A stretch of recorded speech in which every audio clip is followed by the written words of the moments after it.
एक चोर था, उस चोर का नाम था एक कौ। वह चोर इतना शातिर था, इतना शातिर था कि पूरे मोहल्ला के लोग जानता था कि एकौआ बड़ा भारी चोर है। किक्कर सामान कखनी चुरा कर ले आता है कहना बड़ा मुश्किल है। सारे गांव के लोग उस चोर से परेशान था। कौन चोर था? एक कौआ। वह तो अपना सारा समय चोरी करने में लगा दिया, सारा जीवन चोरी करने में लगा दिया। उसका एक पुत्र था नीतू जैसी ज्ञानवान। तो उसका एक पुत्र था, उस पुत्र का नाम था तिरुआ। तो बाप चोर, बेटा सत्यवादी। तो तिरुआ जहाँ जहाँ गांव समाज में घूमने गया, खेलने गया, अगर लड़का के साथ खेल रहा है तो उनको तिरुआ से अगर गलती होता था तो सब लड़का कहता था रे चोरबा के बेटा सही से खेलता मारू तुराई हम। ए चोरबा के बेटा जैसे कही वैसे खेल, गड़बड़ करवे तो मारू हम तुरा। जहां जाता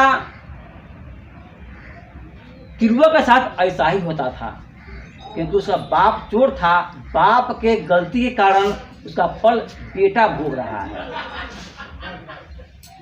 इस बात के लेकर तिरुआ बहुत परेशान था, ये मेरा कैसा कर्म लक्षण है, कैसा मेरा पिता है। जहाँ भी जाते हैं लोग मुझे अपमान करता है। जी करता है मैं इस अपमान से अपने आप को आत्महत्या कर लूं, मर जाओ, कोई मार्ग नहीं मिल रहा है। तिरुआ एक होटल में जाता है, नाश्ता करता है। नाश्ता करने के बाद जब वो पैसा देकर चलना चाहता है तो उसी वक्त उस दुकान में से एक मोबाइल चोरी हो जाता है। मोबाइल चोरी होता है। तिरुआ नाश्ता कर रहा है, चलने की तैयारी में है, हल्ला हो गया दुकान में, सब मोबाइल गायब है, मोबाइल गायब है, मोबाइल गायब है। कौन कौन था दुकान में? तो चोरबा का बेटा तिरुआ भी था दुकान में। वो बैठा नाश्ता कर रहा था, कहीं होने से वही गायब किया होगा। पूरा ढूंढा गया, कहीं नहीं मिला। लास्ट में तिरुआ के बुला कर लाया, खूब पीटा, खूब पीटा, खूब पीटा, उस दुकान में खूब पीटा। मोबाइल कहाँ लाओ, मोबाइल कहाँ लाओ।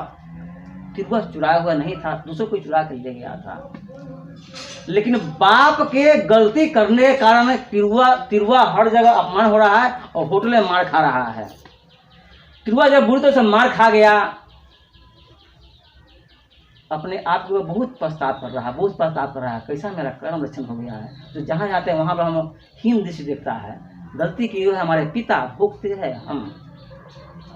इसे कैसे मुक्ति हो, जो हमारे पिता का कलंक धुल जाए और पिता के वाहवाही हो, मेरा नाम के साथ उनका कलंक धुल जाए।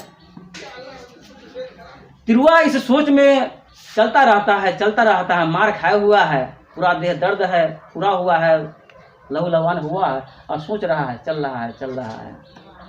गांव के रास्ते से गुजरता है तो एक शिव चर्चा हो रहा था। शिव चर्चा में तिरुआ जाता है और बैठता है और भगवान की कथा सुनता है। भगवान की कथा सुनने के बाद, महादेव की कथा सुनने के बाद कथा उसको अच्छा लगता है। चर्चा विश्राम हो जाता है, सब लोग चल जाते हैं। तो तिरुआ वह ठहर जाता है उस चर्चा में। सब लोग चल जाने के बाद जब सब लोग चला जाता है तो तिरुआ जाता है धार्मिक महाराज से मिलने, मतलब गुरु से मिलने जाता है। गुरु के सारा समस्या बताता है, गुरु जी हमेरे साथ ऐसे ऐसे होता है, तो मैं चाहता हूँ उससे मैं मुक्ति पाना चाहता है, कोई अगर आपके पास मार्ग है तो हमें बताए। तो गुरु जी कहते हैं अवश्य इसका मार्ग है, लेकिन तुम वैसा करोगे तो तुम इससे निजात पा सकते हो।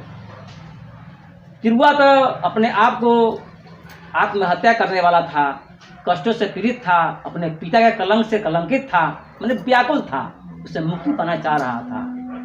तो गुरु जी कहे तो उसके मन में सांत्वना मिला। सांत्वना मिलने के बाद गुरु जी कहे जिस प्रकार से मैं तरीका बताता हूँ उस प्रकार से तुम करोगे तो तुम्हारा इस चीज़ से मुक्ति मिल जाएगा। तुम पर जो दोष आरोप लगते हैं, तुम पे जो हीन दृष्टि से लोग देखता है, यह खत्म हो जाएगा। तो तिरुआ कहा, जी महाराज, हमें अपना आप मार्ग बताए, हम आपके मार्ग पर हम चलेंगे। तो तिरुआ गुरु जी के सारा बात मान लिया। गुरु जी अपना एक मंत्र जब उनको ज्ञान दिए, और तिरुआ कहा, जिस प्रकार से हम मंत्र जप के तुम्हें ज्ञान दे रहा हूँ, इस मंत्र को अगर इस सिस्टम से जप करोगे तो 1 साल के बाद तुम पे जो कलंक है, तुम पे जो लांछना लगता है, तुम्हें जो लोग गलत निगाह से दिखता है, यह तुम्हारा खत्म हो जाएगा। तिरुआ गुरु जी के आदेश अनुसार उनके मार्ग पर चलना शुरू कर दिया।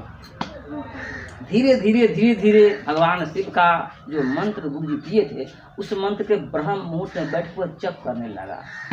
जप करने के बाद 6 महीना के बाद भगवान शिव के उनपे ऐसी कृपा बरसी उस तिरुआ पर, उस मंत्र जप की क्रिया में साक्षात भगवान उस तिरुआ पर विराजमान हो गए। और इस प्रकार से तिरुआ सत्संग, प्रवचन और शिव चर्चा करने लगा। और शिव चर्चा में वो इस प्रकार से वाणी का प्रयोग करता था, इस प्रकार से भजन करता था, इस प्रकार से भगवान शिव की कथा करता था कि उनकी चर्चा सब लोगों को पसंद आता था। और इस प्रकार से धीरे धीरे तिरुआ की कथा, चर्चा, प्रवचन प्रसिद्ध हो गया। प्रसिद्ध होने के कारण तिरुआ बहुत बड़े एक संत बन जाता है। अब सब लोग तिरुआ नहीं कह के तिरुआ महाराज कहने लगते हैं। जब तिरुआ के प्रसिद्धि बढ़ता है, तिरुआ जब आयकर बढ़ता है, तिरुआ जब धार्मिक जन बन जाता है, उसकी प्रशंसा होने लगती है, तो उसी के द्वारा उसका पिता का जो किया हुआ कर्म है तिरुआ के द्वारा खत्म हो जाता है। मैंने पिता जो पाप किया था, अब तिरुआ के कार्य के द्वारा पिता के पाप धुल जाता है और पिता उसका पुण्य लोक में चला जाता है। अब सारा गलती तिरुआ के बाप के भूल जाने के बाद अब सब तिरुआ को लोग याद करने लगता है। तो तिरुआ अपने पिता के वह गलती कार्य, वह अपमानजनक बात है, हटाने के लिए, मुक्ति दिलाने के लिए तिरुआ ने एक गुरु से मंत्र जप के ज्ञान लेके आगे की ओर बढ़ा और अपने पिता के हर गलती को एक पुत्र ने अपनी वैसी प्रसिद्धि कार्य करके, एक संत बन के, एक चर्चा करके लोगों को सामने से मुक्ति दिलाया। माने एक पुत्र अपने उस पिता, कलंकी पिता को एक सच्चे राह दिखा दिया। जो कलंकी की दृष्टि से दिखता था लोग, वह पुत्र सारा चीज को तोप दिया। तो उस प्रकार से एक पुत्र होती है, एक पुत्री होती है। वही पुत्र होता है जो आपके कुल को कलंकित कर देता है, और वही एक पुत्र होता है जो आपके कुल के नाम तीनों लोग रोशन कर जाता है।